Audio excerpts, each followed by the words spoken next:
Corey Waldner has spent much of his life dancing in one venue or another, even at times when his partners were less than coordinated or interested. Growing up, I've always kind of danced on the farm and that sort of stuff when I was milking the cows. When it's 3 in the morning, you're in the barn, you've got Randy Travis playing or Nitty Gritty Dirt Band, because it's always country, of course.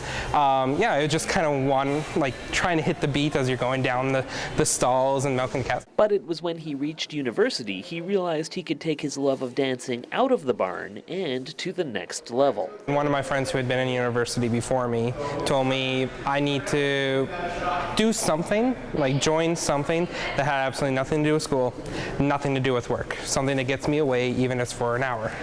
So I was walking through the hallways of the university on the first week, and there was this big booth for the U of S Ballroom Dancing Club, and so I figured, never learned this in high school, I've always wanted to try, so why not? While early mornings in the barn may have provided the inspiration for Waldner, it was seeing her parents dance that lit the spark for Teresa Nguyen.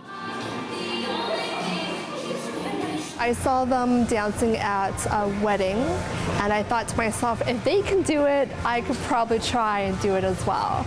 And they looked really nice, so that really hooked me. I started a couple years back, and I've never stopped. Like Waldner, Nguyen considers herself an introvert, but says being a part of this group has helped her overcome that to a degree. I would say I'm a pretty shy person, so in a way it forces you to get to know each person that's in your class, because you will have to speak to them and dance with them, so you get to know people that way. You have that little chit chat, how are you doing? And then as the class is going on throughout the year, you start learning, like, oh, how's your kids doing? Or, hey, I remember you were going for a vacation last week. And so it becomes this camaraderie or whatever. It becomes almost like a family. I was worried about going by myself. I figured like, oh, it's a couples thing. You have to go with a couple. And then no, coming here, finding out, no, you come here, you can come here by yourself. You dance with a whole bunch of different people, meet a nice group of people, and you just get a skill that's really nice to have. For member Bobby Lee, the group has also served as a form of physical therapy, helping him deal with a slipped disc. There's a lot of different muscle groups that are being active and you're using at a different time. It just completely changes the way that you kind of hold yourself up, you walk, and it's very good in terms of just strengthening different muscles that you never used before. The University of Saskatchewan Ballroom Dancing Club has been in existence for more than 50 years, teaching an art form that has existed for centuries. However, it is anything but stuck in the past.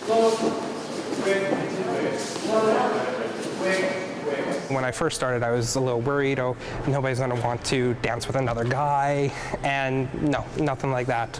Like, I'll go to dances, I'll have guys come up to me, it's like, I know you know how to follow. I wanna try this. Pairings on this dance floor can take all forms, for reasons that have nothing to do with sexuality or gender.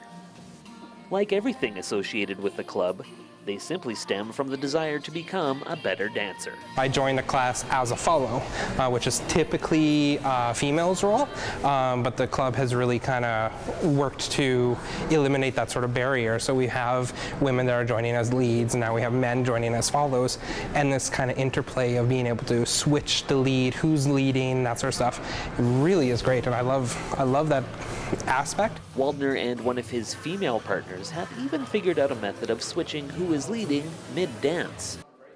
But you don't have to be quite at that level to be a part of the U of S Ballroom Dancing Club. That makes sense? Here's mine. Classes are offered for all levels, from the most experienced to those who have never taken a lesson. What kind of shoes to wear, how to dance in a formal dance. It goes quite slow, and then that way you can build up your confidence and your skill level. Of course, if you feel a little bit more comfortable, there's an intermediate class and there's an advanced class, so there's lots of different options. There's also social dances throughout the year. I certainly think that maybe more younger people could join us. They perhaps don't think it's a club for younger people, but I think I'm kind of young and I'm still here. So anybody from 16 years and up can join. So age is not really a limit. It could be 99 if you want to, and join and have fun. The group of people here, like they're all just here to have fun. They're all here to have a good time. We're all on the same level whenever you take classes, so everyone knows, hey, no one here is an expert. We're not expecting anything, and just come learn and just have fun. Do you know how to walk? Awesome. That's the only prerequisite. And they just go from there, and they just build up and build up. So that's the big thing, is if you're afraid that, oh, I'm not going to be able to catch on, don't be afraid. Don't be afraid to try something new. In Saskatoon, I'm Simon Hiatt reporting.